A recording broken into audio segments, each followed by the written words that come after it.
안녕하세요. 네.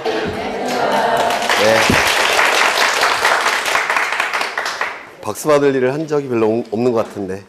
네. 요약지 보시는데요. 지난 시간에 한 거 간단하게 좀 확인하겠습니다. 그냥 듣지 마시고 책을 이렇게 보세요. 목차 정도는 이렇게 보시는 게 좋을 것 같아요. 신림동 같은 경우는 책을 보는 스터디도 있었어요. 그 이유는 생소한 페이지를 보면 이게 잘 이해가 안 되는 부분이 있어서 눈에 좀 바르기 위해서 책을 읽지도 않고 그냥 보는 스터디도 있습니다. 그래서 목차만이라도 좀 눈에 자꾸 익히셔야 되니까 지난 시간에 먼저 한필지 성립요건을 공부하신 적 있죠? 지금쯤이면 외우셨을 거예요. 한필지 성립요건 뭐가 있었습니까? 지, 소, 지, 지, 축 등 지, 지번부여 지역이 동일할 것, 소, 소유자가 동일할 것, 지, 지목이 동일할 것, 지, 집안이 연속적일 것, 축, 축척이 동일할 것, 등, 등기여부가 동일할 것. 그렇죠. 요 자체로도 출제가 되고 나중에 합병할 때 이게 또 이용이 되기 때문에 암기가 되셔야 돼요. 두 번째, 양입지를 공부하셨죠. 이 양입지는 용도가 다른 땅 일정한 양이 한 필지 안에 편입된 토지, 양입지라고 얘기했습니다. 요건과 제한이 출제가 되죠. 요건은 세 가지. 첫 번째, 주된 용도의 토지에 편익을 위해 설치된 토지일 것. 두 번째, 주된 용도의 토지에 둘러싸이거나 접속된 토지일 것. 세 번째, 주된 용도의 토지와 용도가 다른 토지일 것. 요 세 가지가 요건이고 제한도 있었죠. 첫 번째, 대지. 두 번째, 10% 초과. 세 번째, 330제곱미터 초과. 그렇죠. 그 다음에 지번이 공부되셨는데 지번은 각종 토지 이동에 있어서 지번 부여 방법을 좀 꼭 기억해 두셔야 돼요. 첫 번째, 신규 등록과 등록 전환은 같은 방법으로 지번을 부여했죠. 이 지번을 부여할 때는 연속성이 유지가 돼야 되니까 어떻게 부여했습니까? 원칙은 인접토지 본번에 부번을 붙여서 지번을 부여했습니다. 이게 그림이 떠오르시면 되는데 인접토지 본번에 부번을 붙여서 지번을 부여했고, 예외적으로 그 지번 부여 지역의 최종 본번에 다음 순번으로 본번을 부여하는 경우가 세 가지가 있었죠. 첫 번째, 최종 지번 토지에 인접한 경우. 두 번째, 멀리 떨어진 경우. 세 번째, 여러 필지인 경우. 이 세 가지 경우에는 그 지번 부여 지역의 최종 본번에 다음 순번으로 뭘 부여했습니까? 본번을 부여했죠. 그 다음에 분할의 경우, 한 필지를 두 필지로 나눠서 지적공부에 등록하는 것을 분할이라고 불렀는데, 분할은 한 필지는 분할 전 지번을 부여하고 나머지는 본번에 최종 부번에 다음 순번으로 부번을 부여했죠. 다만 건축물이 있는 경우에는 건축물이 있는 토지에 분할 전 지번을 부여하고 나머지는 본번에 최종 부번에 다음 순번으로 부번을 부여했습니다. 합병은 가장 선순위 지번을 합병의 지번으로 부여했죠. 다만 이 선순위를 판단하는 기준은 본번 중에서 선순위를 판단하는 거죠. 다만 본번만으로 구성된 지번이 있을 때는 그 본번만으로 된 지번 중에서 선순위 지번을 합병의 지번으로 부여를 했습니다. 가장 어려운 것은 지적 확정 측량 실시 지역의 지번 부여 방법이었죠. 이 지적 확정 측량 실시 지역의 지번 부여 방법은 첫 번째, 지적 확정 측량 실시 지역의 지번 중에서 어떠한 번호를 선택했습니까? 본번을 선택했죠. 본번. 두 번째, 그 본번 중에서 제외되는 것이 두 가지가 있었는데, 첫 번째, 경계에 걸친 지번. 두 번째, 본번과 부번이 떨어지는 것을 방지하기 위해서 그 지적 확정 측량 실시 지역 안에 있는 지번 중에서 지적 확정 측량 실시 지역 바깥에 있는 본번이 같은 지번은 제외를 했습니다. 얼핏 기억나십니까?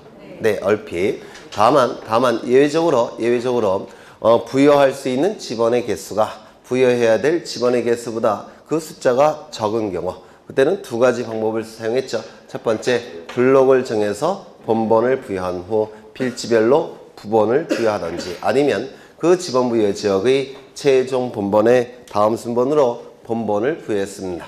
기억나십니까? 그렇죠. 그 다음에 지목을 공부한 적이 있는데, 지목은 다만이라는 단서 규정을 반드시 기억하셔야 돼요. 다만이라는 단서 규정. 책에 다만이라는 문구가 나오면 무조건 출제된다, 이렇게 생각을 하셔야 된다고 했습니다. 지번은 주된 용도에 따라서 28개로 구분했죠. 그래서 이걸 뭐라고 얘기합니까? 용도에 따라서 구분하고 있기 때문에 용도 지목이라고 얘기하죠. 토지의 성질에 따라서 구분한다면 뭐라고 얘기합니까? 토성지목. 그렇죠. 토지 성질, 토성지목이라고 할 겁니다. 토지 형태에 따라서 구분한다면 이를 지형지목이라고 얘기할 겁니다. 그렇겠죠. 이 지목이 등록되는 지적 공물은 네 가지가 있었죠. 토지대장, 임야대장에는 정식 명칭으로, 지적도, 임야도에는 부호로, 24개는 두문자, 4개는 차문자, 차문자는 차장, 천원이었습니다. 그 다음에 지목의 부여의 원칙이 있었죠. 일필, 일목의 원칙, 주용도, 추정의 원칙, 등록선의 원칙, 그 정도는 반드시 암기되셔야 될 겁니다. 그 다음에 지목을 한 다음에 뭘 했습니까? 면적을 했었죠. 면적은 경계나 좌표가 달라진다면 그때는 면적을 다시 측정해야 된다고 했는데 기억나십니까? 면적이나 좌표값이 달라지면 다시 측정하고 이 면적은 도면생의 면적, 수평 면적을 얘기한다고 했죠. 네. 그 다음에 끝수 처리의 방법은 545입이라고 했는데 혹시 기억나십니까? 545입. 그렇죠. 끝수 처리의 기준은 5를 기준으로 해서 5보다 큰 수가 나오면 앞으로 올리고 작은 수가 나오면 버리고 그리고 5일 때는 구하고자 하는 끝자리 숫자 갖고 판단했죠. 그래서 구하고자 하는 끝자리 숫자가 홀수일 때는 5를 올려서 짝수화시키고 그 다음에 0이나 짝수일 때는 5를 버려서 짝수를 유지한다라고 얘기했습니다. 근데 이 끝자리 숫자, 끝수가 한 자리일 때는 5를 기준으로 하지만 만약에 두 개의 자리가 나온다면 50을 기준으로 한다고 했죠. 그래서 50을 기준으로 하는 문제가 계속 출제가 되고 있어요. 그 정도 보시면 될 테고 지상 경계 결정을 보셨는데 먼저 연속해서 접하는 토지 간의 높낮이 차이가 없을 때는 원칙은 어디죠? 구조물의 중앙.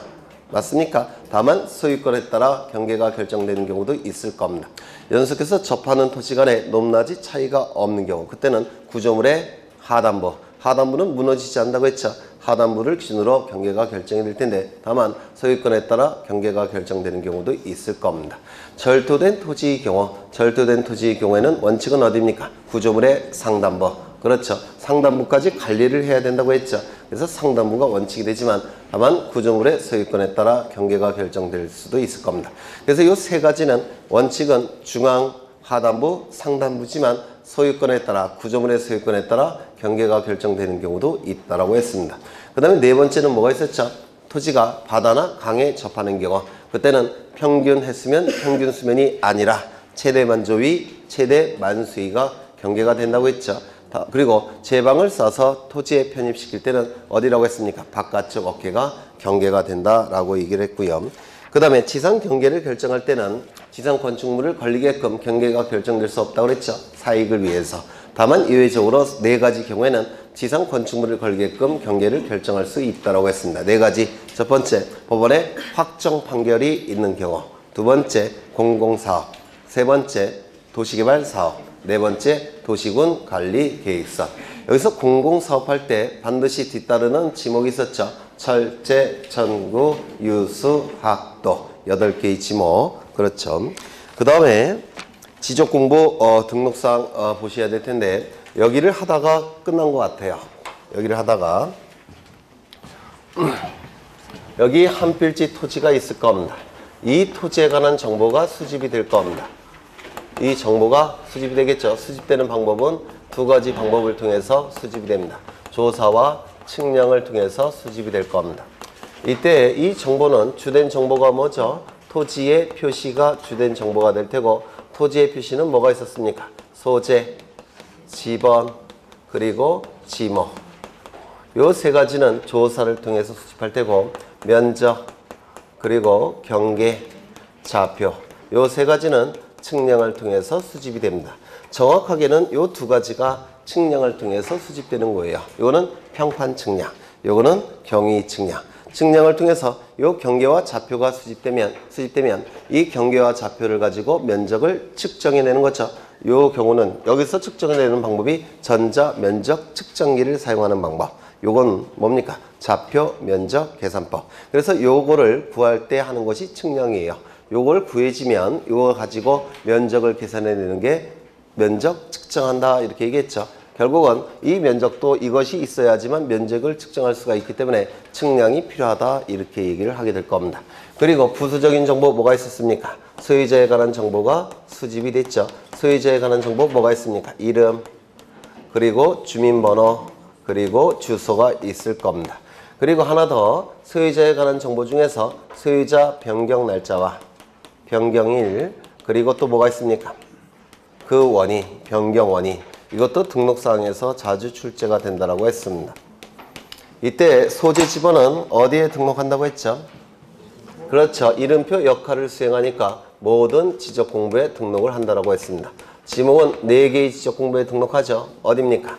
토지 대장, 임야 대장의 정식 명칭으로 등록을 할 테고 그리고 지적도와 임야도에는 부호로 등록을 할 테고 이 부호를 만드는 방법은 24가지는 첫 번째 글자를 따서 만들었고 4가지는 두 번째 글자를 따서 만들었죠. 4가지는 뭐가 있었습니까?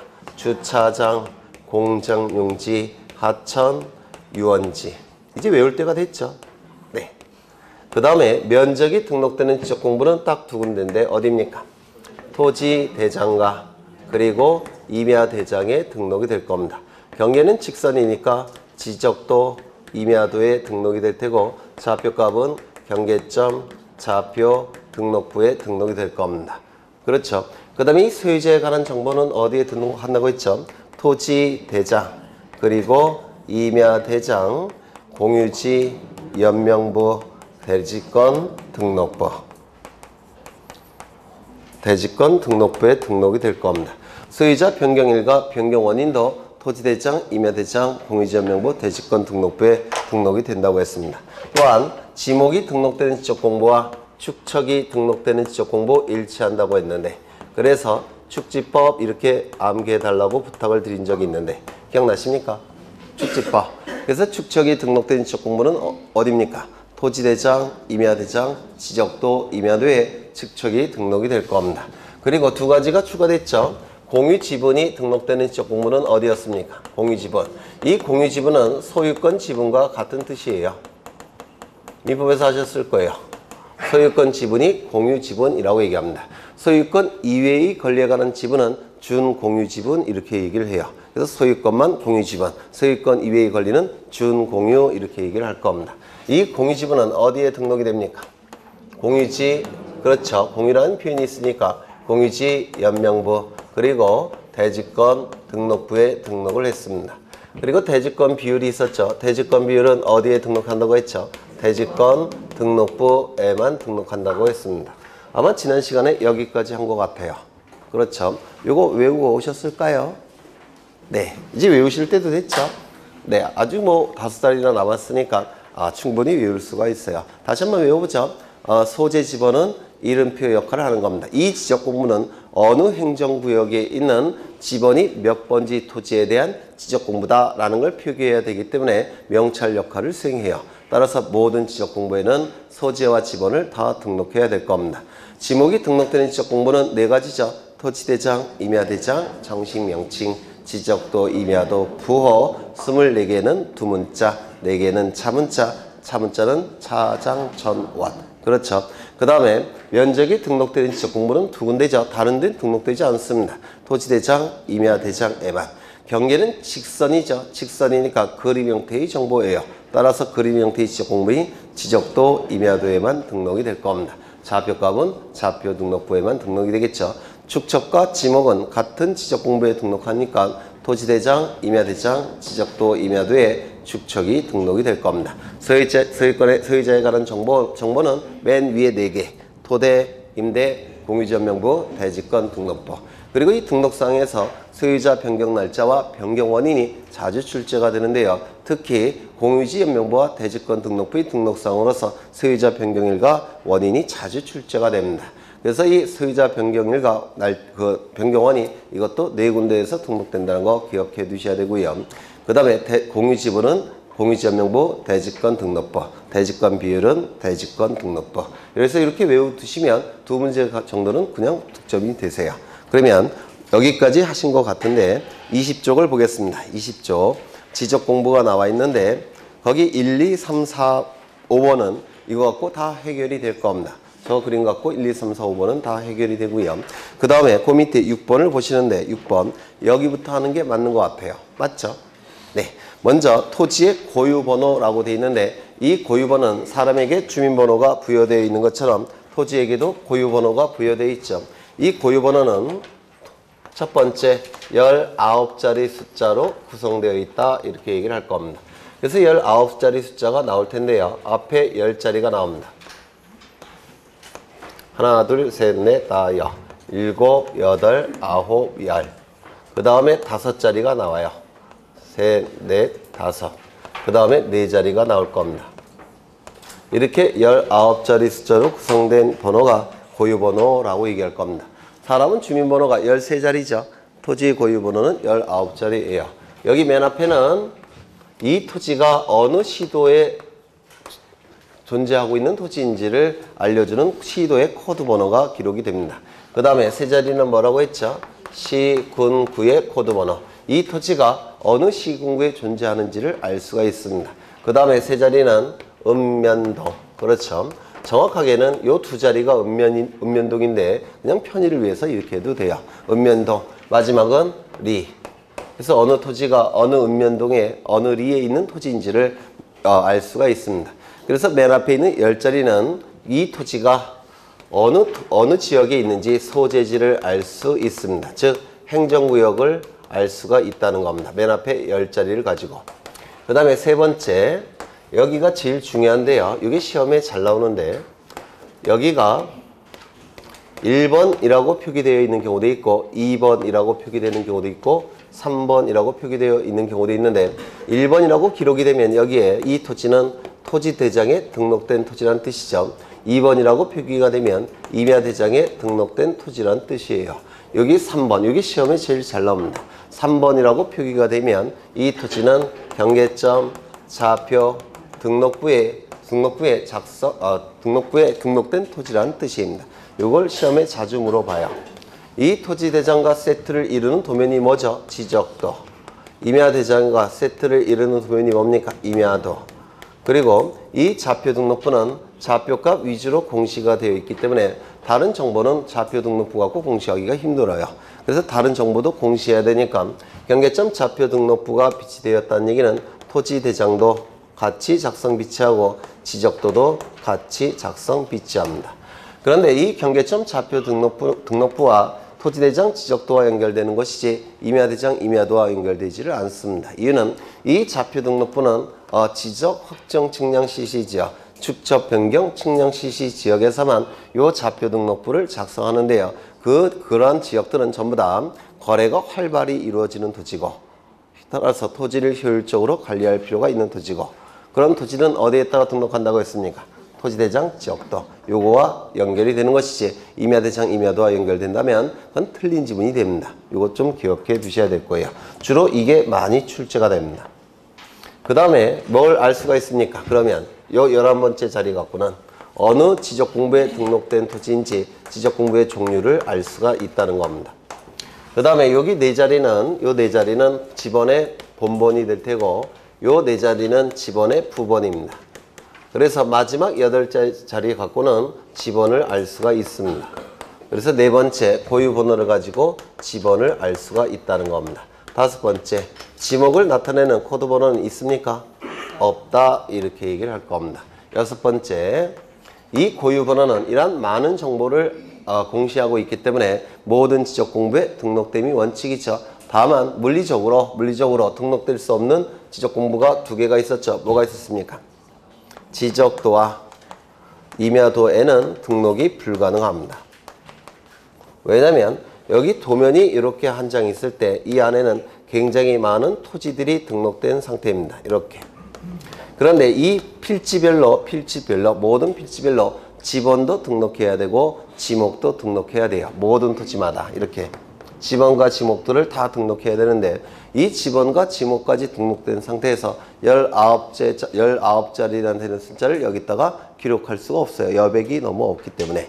그렇죠. 그래서 여백이 없기 때문에 물리적으로 이 토지마다 고유번호 19자리를 등록할 수 있는 여백이 없습니다. 그래서 지적도 임야도에서는 등록이 불가능해요. 이 정도 기억하시면 이제 고유번호는 다 해결이 될 거예요. 그 다음에 두 번째, 지적도 임야도의 번호라고 되어 있는데 이 토지대장, 임야대장은 문자 형태로 만들어진 장부라고 했죠. 문자 형태의 장부입니다. 따라서 토지대장, 임야대장 갖고는 토지의 모양을 알 수가 없어요. 그래서 토지의 모양을 알고 싶다면 이 도면 번호를 찾아가 봐서 확인해봐라 라는 의미에서 도면 번호가 대장에 등록이 됩니다. 이건 토지대장, 임야대장은 문자 형태로 작성된 장부이기 때문에 토지의 모양을 공시하지 않습니다. 따라서 토지의 모양을 알고 싶다면 이 번호를 찾아가 봐라 라는 의미에서 이 지적도 임야 도면의 번호가 등록이 됩니다.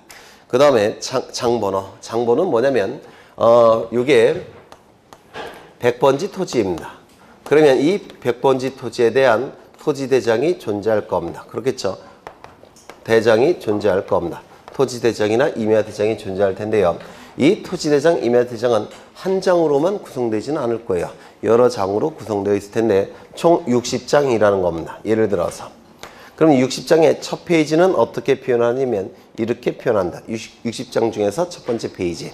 두 번째 페이지는 60장 중에서 두 번째 페이지다. 이렇게 표현을 해요. 세 번째는 60에서 세 번째 페이지다. 그러면 마지막 페이지는 어떻게 표현할까요? 60에 60. 이렇게 표현하겠죠. 이게 바로 장번호예요. 총 장수 중에서 해당 장수. 쉽게 얘기해서 넘버링 페이지 번호 쪽수를 장번호라고 얘기합니다. 그래서 장번호 됐고요. 그 다음에 축척. 축척은 어디에 등록한다고 했죠? 토지대장, 임야대장, 지적도, 임야도. 그렇죠. 그 다음에 토지이동사유. 이거 별표 하나 치십니다. 토지이동사유. 이 지적제도 중에서 가장 중요한 제도 중에 하나가 토지이동입니다. 토지이동이 가장 중요한 제도이기 때문에 이 토지이동에 관한 사유, 원인, 신규 등록, 등록전환, 분할합병 이런 걸 얘기하는데요. 이런 것들은 가장 완전한 형태의 장부인 토지대장, 임야대장에 등록할 수밖에 없습니다. 이거 좀 외워두시죠. 토지이동 사유는 어디에 등록한다고요? 토지대장, 임야대장에 등록합니다. 가장 중요한 제도이기 때문에 가장 중요한 장부인 토지대장, 임야대장에 등록한다는 뜻이고요. 그 다음에 소유자가 변경된 날과 그 원인. 이거 가장 위에 있는 거 네 군데 등록한다고 했죠. 토지대장, 임야대장, 공유지연명부, 대지권 등록부. 그리고 토지 등급, 기준 수확량 등급이 나오는데 이 등급과 관련된 정보는 토지 표시에 관한 정보일까요? 아닐까요? 아니죠. 토지의 표시에 관한 정보는 소재, 지번, 지목, 면적, 경계, 좌표 6가지가 토지의 표시예요. 이 등급은 토지 표시는 아닙니다. 기타 정보예요. 기타 정보, 기타 등록사항이 되는데 이 기타 등록사항은 가장 많은 내용을 담고 있는 토지대장, 임야대장에 등록할 수밖에 없습니다. 그래서 이 등급도 별표 치시고요. 중요해서 별표 치라는 얘기가 아니라 시험에 자주 나오니까 별표 치라는 겁니다. 등급도 별표 치시고 그 다음에 개별 공시지가 이것도 마찬가지입니다. 가장 많은 내용을 담고 있는 문자 형태의 정보니까 가장 많은 내용을 담고 있는 문자 형태의 지적공부의 대장에 등록을 하는 거예요. 이것도 좀 별표 치시고 외워두십니다. 그래서 따로 암기하셔야 될 것은 3개밖에 없어요. 첫 번째 토지 이동 사유, 두 번째 등급, 세 번째 개별 공시지가. 이거는 따로 외워두셔야 될 거예요. 다시 외우고 가보죠. 첫 번째 토지 이동 사유, 두 번째 등급, 세 번째 개별 공시지가. 이는 가장 완전한 형태의 장부, 가장 많은 내용을 담고 있는 장부, 토지대장과 임야대장에 등록할 수밖에 없을 겁니다. 그 다음에 공유지연명부 나와 있는데요. 거기 1, 2, 3, 4번은 저거 갖고 다 해결이 되고요. 이제 거기 6, 5번을 보십니다. 토지의 고유번호. 이 토지의 고유번호는 어디에만 등록할 수 없다고 그랬죠? 지적도, 임야도에만 빼고 다 등록이 돼야 되죠. 그래서 토지대장, 임야대장, 공유지연명부, 대지권 등록부, 좌표 등록부에는 뭐가 등록됩니까? 고유번호가 등록이 될 겁니다. 그리고 필지별 장번호. 이 공유지연명부도 한 장으로만 구성되어 있지는 않을 겁니다. 여러 장으로 구성되어 있겠죠. 그래서 장번호가 등록이 될 테고 그 다음에 이 3번이 시험에 잘 나와요. 소유자 변경된 날짜와 그 원인. 이건 네 군데 등록이 된다고 했죠. 토지대장, 임야대장, 공유지연명부, 대지권 등록부. 그 다음에 대지권 등록부를 보시는데 1, 2, 3, 4번은 저거 갖고 다 해결이 되고요. 이제 그 밑에 5번을 보겠습니다. 토지의 고유 번호는 어디에만 등록할 수 없다고요?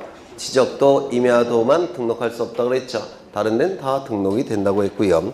그 다음에 전유 부분 건물의 표시라고 돼 있는데 이것 좀 보겠습니다. 예전에 한번 설명을 드렸는데 여기 아파트가 이렇게 있다는 겁니다.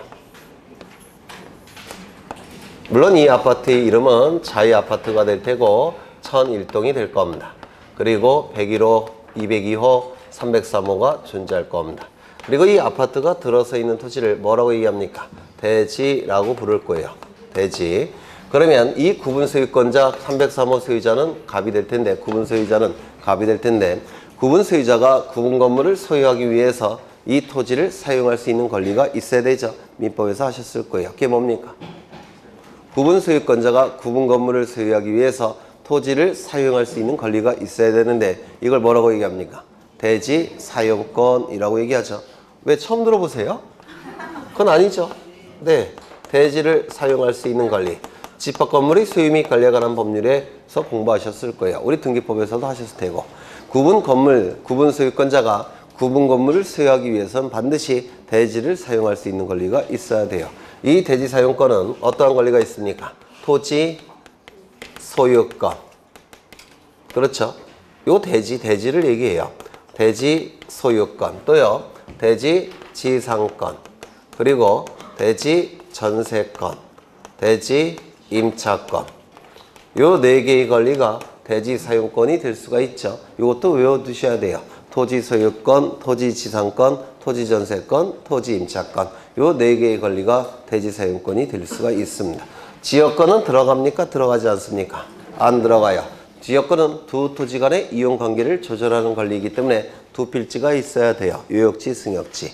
여기는 저는 한 필지만 그렸죠. 그래서 지역권은 빠지게 될 겁니다. 이 대지 사용권은 비율 형태로 존재하죠. 왜요?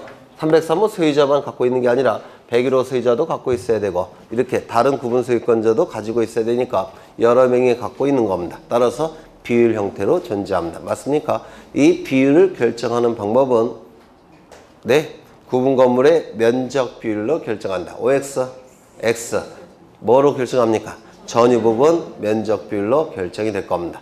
그래서 이 전유 부분의 면적이 다 똑같다고 한다면 갑이 가지고 있는 그 비율은 얼마가 되겠습니까? 9분의 1을 가지게 될 겁니다. 그러면 이런 대지 사용권은 어디에 등기가 되는 겁니까? 등기는 네, 토지 등기부에 등기가 돼야 되죠. 토지 등기부 표제부 갑구 여기에 등기가 될 겁니다. 대지 사용권이 소유권일 때는 어디에 등기가 됩니까? 갑구에. 소유권 이외의 권리일 때는 월구에 등기가 될 겁니다. 이러한 대지 사용권이 건물 등기부 표제부 하단부에 기록이 되면 그때는 대지 사용권이라는 이름을 버리고 대지권이라는 이름으로 바뀐다고 했죠. 기억나십니까? 이 대지 사용권이 건물 등기부 표제부 하단부에 기록이 되면 대지 사용권이라는 이름은 버리고 대지권이라는 이름으로 바뀐다고 했습니다. 기억나십니까? 그렇죠. 그래서 건물 등기부에 등기가 되면 이제 대지 사용권이 뭐로 바뀐다고요? 대지권이라는 이름으로 바뀌게 됩니다. 그러면 이 대지권, 이건 전부 다 대지권이 될 수가 있죠.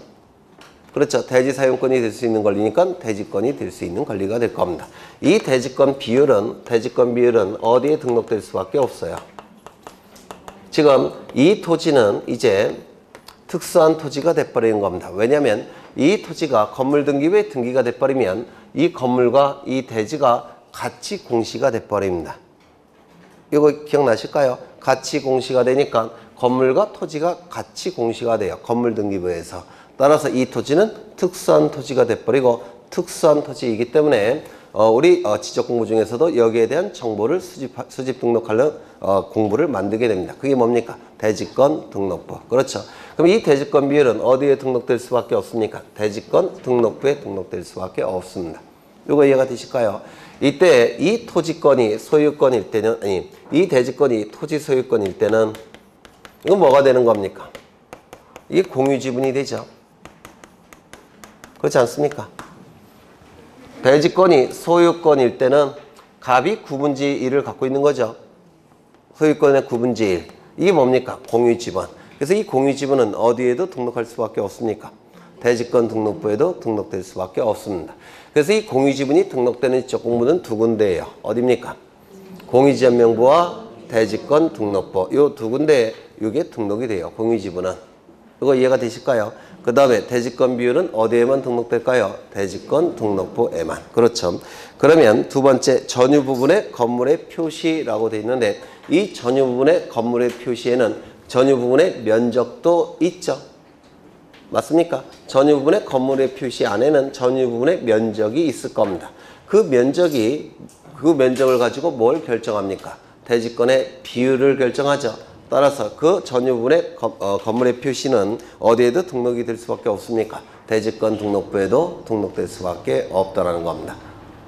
이거 이해가 되실까요? 네. 그 다음에 넘겨보시면 대지권 등록부에는 건물의 명칭도 등록합니다. 그렇겠죠? 건물의 명칭 이 경우는 뭘 등록하겠습니까? 자이 아파트 요걸 등록해야 될 거예요. 왜냐하면 대지권이라는 이름이 사용됐다는 얘기는 이 전유 부분과 대지권이 이 건물 등기부에서 같이 공시된다고 했죠. 그래서 이 건물의 명칭도 등록할 수밖에 없습니다.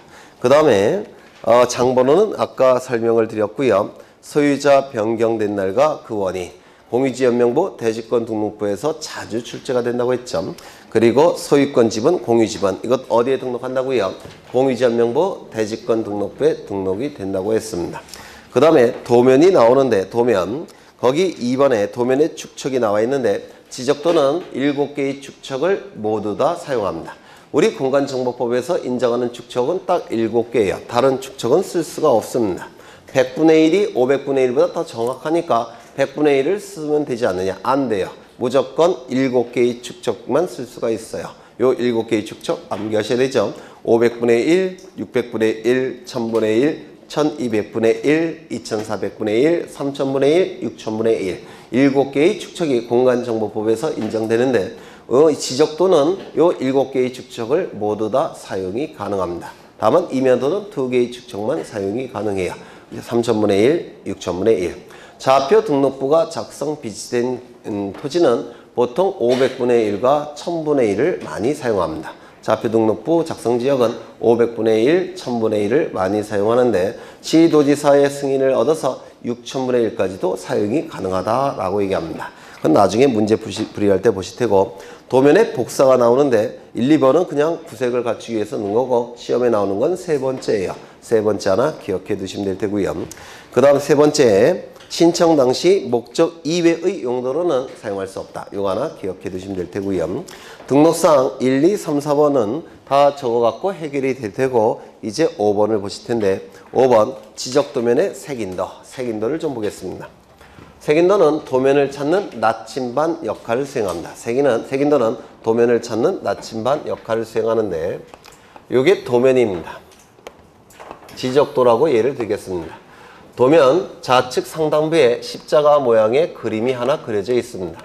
이걸 색인도라고 불러요. 색인도. 그리고 여기에는 검은색으로 숫자가 하나 기록되어 있는데 예를 들어서 8번 이렇게 기록되어 있다고 보겠습니다. 그리고 이 색인도 옆에는 공공시, 공공동, 지적도 이런 표현이 있습니다. 공공시, 공공동, 지적도. 여기서 동은 뭘 얘기할까요? 지번부여 지역을 얘기하겠죠. 그렇죠. 도시지역은 동이 지번부여 지역이고 농촌지역은 리가 지번부여 지역이다 이렇게 얘기를 할 겁니다. 그래서 공공시에 있는 공공동이라는 지번부여 지역의 지적도다. 이걸 제명이라고 부릅니다. 제명. 이름이란 뜻입니다. 도면의 제명이라고 불러요. 공공시, 공공동이라는 지적도다. 이게 제명이라고 부르고요. 이 지적도에 좌표 등록부까지 같이 작성 비치되어 있는 경우에는 제명 옆에 좌표라고 표기합니다. 도면도 있고 좌표 등록부도 있을 때는 제명 옆에 좌표라고 표기해요. 그래서 여기에 좌표라고 표기가 이루어지면 도면뿐만 아니라 뭐도 있다는 뜻입니까? 경계점, 좌표, 등록부도 같이 있다는 뜻입니다. 이거 기억해 두셔야 돼요. 만약에 좌표 등록부가 없다면 제명 옆에 좌표라고 표기할까요? 안 할까요? 안 할 겁니다. 이거 이해가 되실까요? 그렇죠. 그 다음에 이 지번부여 지역 이건 이런 지번부여 지역 안에 있는 도면인데요. 이 안에는 여러 장의 도면이 있겠죠. 이렇게 여러 장의 도면 중에 하나입니다. 요게 이 지번부여 지역은 도면이 몇 장 있습니까? 하나, 둘, 셋, 넷, 다, 여, 일곱, 여덟, 아홉, 열, 열하나, 열둘. 뭐 이렇게 하면 몇 개가 있을까요? 15개가 있겠죠. 그렇죠. 그래서 이 지번부여 지역 안에는 지적도가 총 15장이 있습니다. 15장. 15장이 있는 지번부여 지역이에요. 이 중에서 요 도면이 몇 호 도면이냐면 여기 1, 2, 3, 4, 5, 6, 7, 8. 요 도면을 얘기하는 겁니다. 8호 도면. 8호 도면이다 이런 뜻이에요. 요게. 그래서 이 공공시 공공동이라는 지번부여 지역의 지적도인데 그 지번부여 지역에는 15장의 도면이 있고 그 중에서 요 도면은 8호 도면이란 뜻입니다. 요거 되셨을까요? 8호 도면. 그렇다면 여기에 8번이 들어가 있고 여기에는 7, 8, 9, 10, 11, 12, 13, 14, 15 이렇게 돼 있을 텐데요. 여기는 3번 이렇게 들어가 있을 테고 여기는 13번, 여기는 몇 번인가요? 9번, 여기는 7번 이렇게 돼 있을 겁니다. 그러면 위쪽에 있는 토지를 보고 싶다면 몇 호 도면을 찾아보면 될까요? 3번. 왼쪽에 있는 토지를 보고 싶다면 몇 호 도면을 찾아보면 될까요? 9번. 오른쪽은요 7번, 아래쪽은 13호 도면을 찾아보면 됩니다. 그래서 이 색인도는 도면을 찾는 그 지번부여 지역에서 도면을 찾는 나침반 역할을 수행합니다. 이거 되셨을까요? 색인도는 도면을 찾는 나침반 역할을 수행해요. 그 다음에 이 선을 뭐라고 부르냐면 도면의 외곽을 구성하는 선이라고 해서 도각선이라고 부릅니다. 도면의 외곽을 구성하는 선 도각선이라고 부르고요. 그 다음에 여기에 숫자들이 있습니다. 여기에 숫자들이 있는데 이는 도각선에 붙어있는 숫자라고 해서 도각선 수치라고 부릅니다. 여기에 숫자들은 도각선에 붙어있는 숫자라고 해서 도각선 수치라고 부르는데 이 도각선 수치는 보정된 원점으로부터의 거리를 의미합니다. 보정된 원점으로부터의 거리를 도각선 수치라고 불러요. 이 도각선 수치도 우리 시험에 출제가 될 수가 있는데 예를 든다면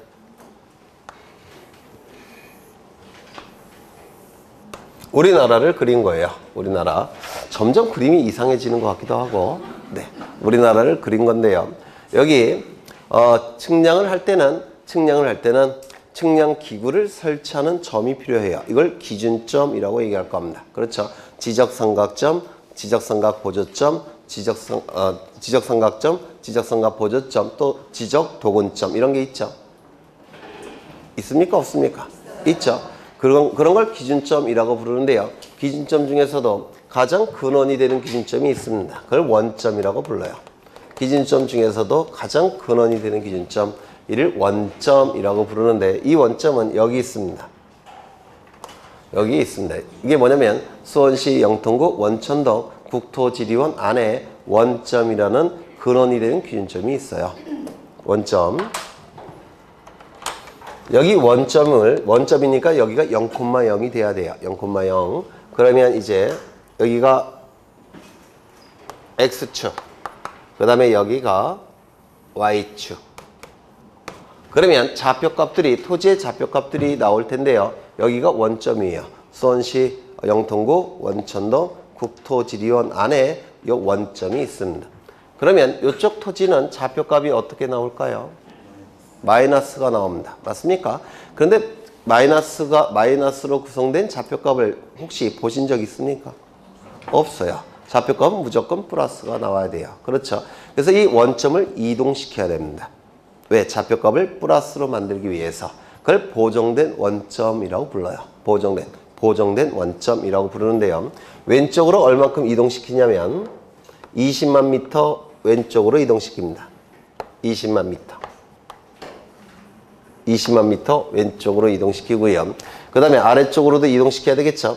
아래쪽으로도 이동시켜야 됩니다. 이렇게. 이건 얼마큼 이동시켰냐면 50만 미터 이동시킨 겁니다.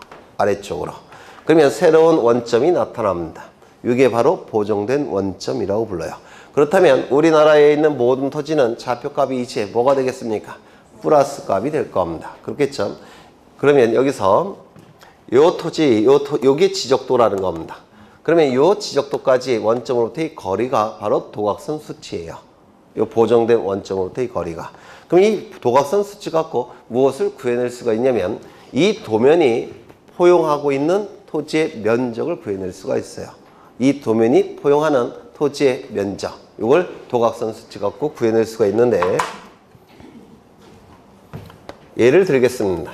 요게 도면입니다. 도면인데 여기가 3,500, 그 다음에 여기가 3,000. 도각선 수치가 이렇게 기록되어 있어요. 이게 뭐라고요? 보정된 원점으로부터의 거리를 얘기합니다. 그 다음에 여기는 얼마로 할까? 4,500, 5,500. 예를 든 겁니다. 그 다음에 여기는 3,000. 3,000 하면 이상하니까 3,500. 이게 뭐라고요? 도각선 수치라고 불러요. 도각선 수치. 보정된 원점으로부터의 거리라고 했죠. 네. 그러면 여기 X축, Y축이 설치가 되니까 뭐라고요? 보정된 원점이라고 얘기하는 겁니다. 보정된 원점. 여기를 얘기하는 겁니다. 0,0. 그러면 이걸 무슨 의미냐면 요 도각선을 연장을 합니다. 연장.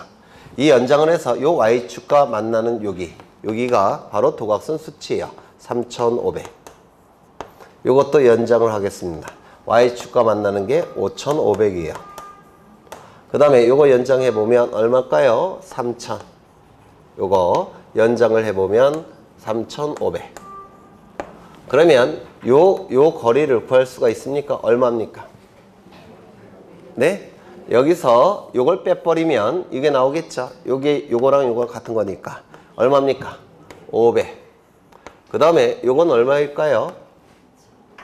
5,500에서 3,500을 빼면 되죠? 아주 어렵죠? 네. 얼마입니까? 2,000. 이렇게 나올 겁니다. 그럼 이 도면이 포용하는 토지의 실제 면적 구할 수 있습니까? 네. 이제 아주 어려운 수학이 나오죠? 5, 2, 10. 그 다음에 여기 2개가 있으니까 2개 덧붙이고 3개가 있으니까 3개를 덧붙일 겁니다. 그 다음에 제곱미터가 될 거예요. 1, 10, 100, 1000만, 10만, 100만. 100만 제곱미터가 되는 겁니다. 요게. 이 도각선 수치는 도면이 포용하는 토지의 면적을 구해낼 수가 있다는 겁니다. 되셨을까요? 그러면 이 도각선과 도각선 수치는 다른 지적 공부에는 등록이 될까요? 안 될까요? 될 필요가 없을 겁니다. 도면에만 등록이 될 거예요. 그 다음에 여기에 좌표값이 표기되어 있다는 얘기는 도면뿐만 아니라 뭐도 등록되어 있다고요? 좌표값도 등록되어 있다는 겁니다. 그렇죠? 그러면 보통은 측량은 도면 갖고 측량을 하는데 좌표값도 있고 도면도 있다고 한다면 뭐 갖고 측량하는 게 정확하겠습니까? 좌표값. 그렇죠? 따라서 이 좌표값이 있을 때는 이쪽에다가 이 도면에 의하여 측량할 수 없음이라고 표기합니다. 좌표값이 있을 때는 이 도면 갖고 측량할 수 없음이라고 표기해야 돼요. 무슨 말인지 아시겠죠? 도면도 있고 좌표값도 있다면 뭐 갖고 측량하는 게 정밀하겠습니까? 좌표값. 그렇죠? 그래서 도면 갖고 측량해서는 안 돼요. 왜? 좌표값이 있으니까 이 도면에 의하여 측량할 수 없음 이렇게 표기합니다. 하나 더. 여기 토지들이 등록되어 있는데요. 이렇게 토지들이 한 피지가 등록되어 있는데 이걸 뭐라고 얘기할까요? 경계점이라고 부르죠. 맞습니까? 경계점. 경계와 경계가 만나는 점이 경계점입니다. 그런데 이게 경계점인데 좌표값이 있으니까 이 경계점에 좌표값이 좌표 등록부에 등록되어 있겠죠. 맞습니까? 그렇다면 이 경계점 간의 거리를 쉽게 구해낼 수가 있어요. 22.41 뭐 이런 식으로. 왜? 이 경계점 좌표값을 컴퓨터에 입력을 해서 길이를 구하는 프로그램을 돌려버리면 이 거리를 쉽게 구해낼 수가 있습니다. 맞습니까? 따라서 좌표 등록부가 작성된 지역의 지적도에는 경계점 간의 거리도 도면 위에 등록합니다. 다시요. 좌표 등록부가 작성된 지역의 경우에 도면에는 좌표값이 있기 때문에 경계점 간의 거리를 쉽게 구해낼 수가 있고 이 거리를 도면에 등록합니다. 그렇다면 좌표값이 없다면 경계점 간의 거리를 쉽게 구할 수 없겠죠. 그때는 등록할 수 있겠습니까? 없을 겁니다. 네, 그 정도 보시면 될 것 같아요. 그러면 등록사항이 나와 있는데 1, 2, 3, 4번은 적어갖고 다 해결이 될 테고요. 5번이 문제가 되는데 첫 번째 도면에 색인도 지적도 임야도에 색인도가 등록될 수밖에 없겠죠. 도면을 쉽게 찾는 나침반 역할을 수행하게 될 겁니다. 그 다음에 제명, 요게 제명이라고 그랬죠. 요거 공공시 공공동에 있는 지적도다. 이게 제명이라고 했습니다. 제명. 그리고 제명의 경우 좌표 등록부가 작성된 지역의 경우에는 제명 옆에 뭐라고 표기한다고요? 좌표. 좌표 등록부가 없는 지역의 도면에는 좌표라고 표기할까요? 안 할까요? 안 할 겁니다. 그렇겠죠. 그 다음에 축척. 축척이 등록되는 지적 공부는 네 군데죠. 토지대장, 임야대장, 지적도, 임야도. 좌표에 의하여 계산된 경계점 간의 거리도 도면에 등록하죠. 다만 가로 안이 대단히 중요합니다. 좌표 등록부를 갖춰두는 지역으로 한정한다. 이것도 자주 출제가 됐으니까 기억하셔야 되고, 그 다음에 5번, 6번 별표 지시입니다. 5번, 6번. 위치. 건축물 및 구조물의 위치. 삼각점 및 지적 기준점의 위치. 위치를 말로 표현하는 것이 이해가 쉬울까요? 그림으로 표현하는 것이 이해가 쉬울까요? 그림이겠죠. 따라서 위치는 도면에 등록이 됩니다. 위치. 건축물 및 구조물의 위치. 삼각점 및 지적 기준점의 위치. 위치는 도면에 등록하는 것이 공시 기능을 가장 높일 수가 있습니다. 그래서 위치는 도면에 등록이 되고요. 이제 좌표 등록부를 보겠습니다. 좌표 등록부.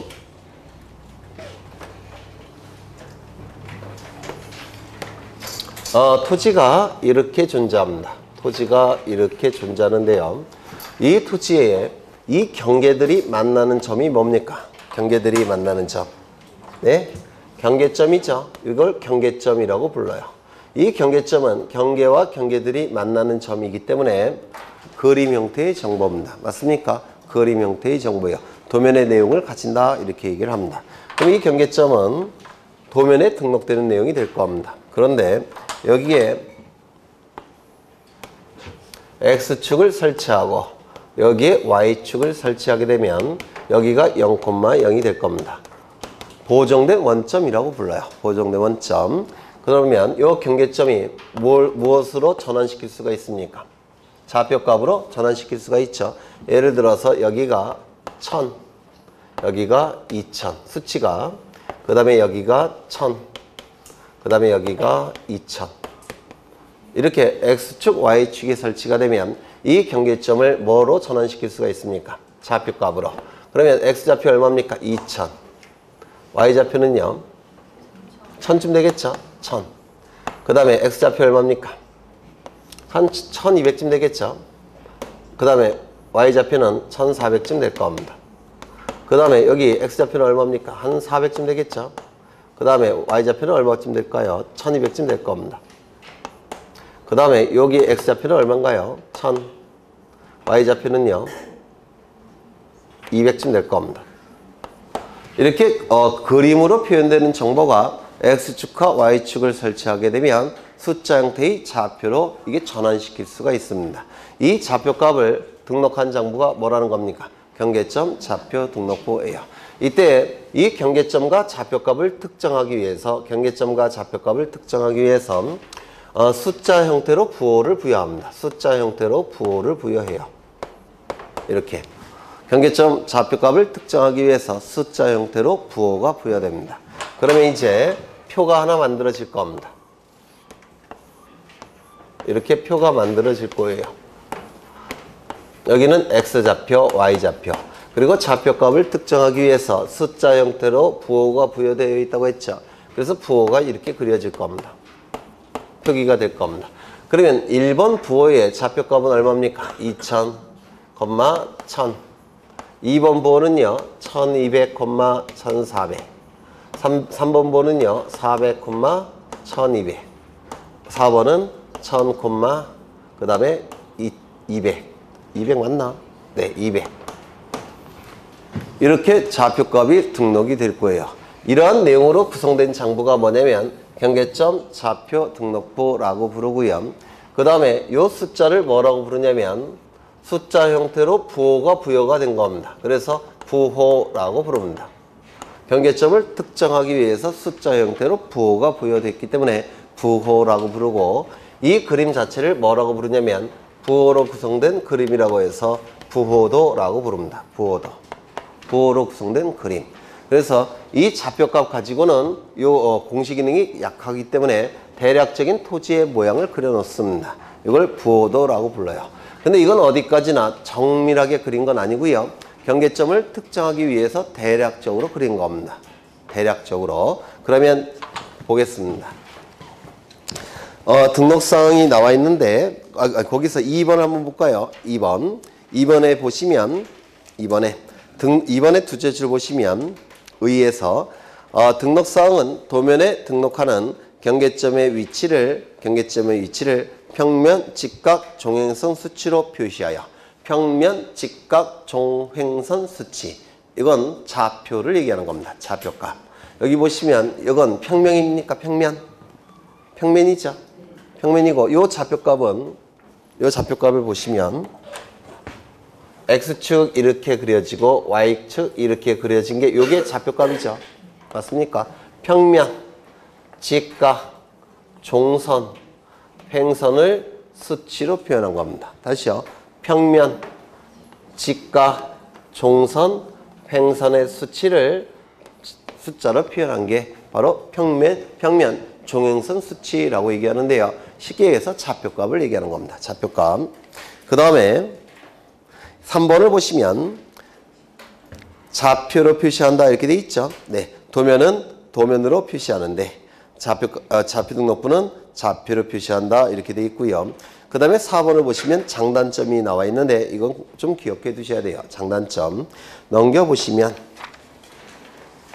등록사항이 나올 텐데요. 1, 2, 3번은 이거 갖고 다 해결이 될 테고요. 그 다음에 4번을 보시는데 토지의 고유번호는 어디에만 등록할 수 없다고요? 네? 지적도 임야도에만 등록하지 못하죠. 좌표 등록부에는 등록이 될 겁니다. 지적 도면에 번호가 나오는데 이 좌표값은 좌표값 위주로 등록되어 있기 때문에 토지의 정밀한 모형을 알 수가 없습니다. 부호도가 있지만 이 부호도는 좌표값을 특정하기 위해서 대략적으로 그린 그림에 불과해요.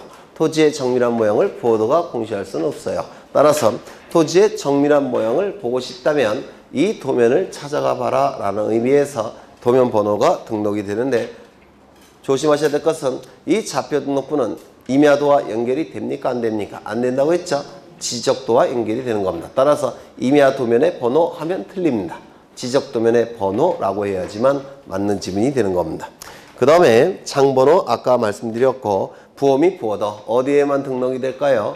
좌표 등록부에만 등록이 되겠죠. 맞습니까? 좌표 등록부에만 등록이 되는 내용이 될 겁니다.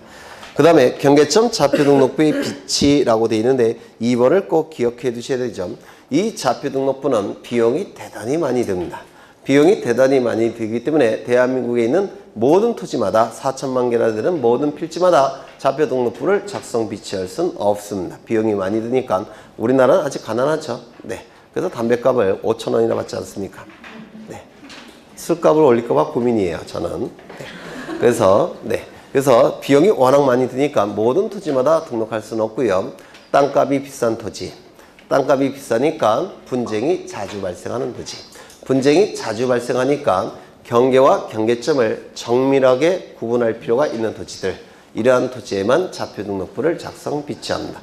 이러한 토지는 두 군데인데요. 첫 번째, 지적, 확정, 측량, 시시지역. 두 번째, 축적, 변경, 측량, 시시지역. 이 지역만 좌표 등록부를 작성 비치합니다. 이 지역에서만 그거 좀 기억해 두셔야 될 테고요. 그 다음에 지적 공부에 복구가 나오는데 이건 잠시 쉬었다 하죠. 네, 잠시 쉬었다 하겠습니다.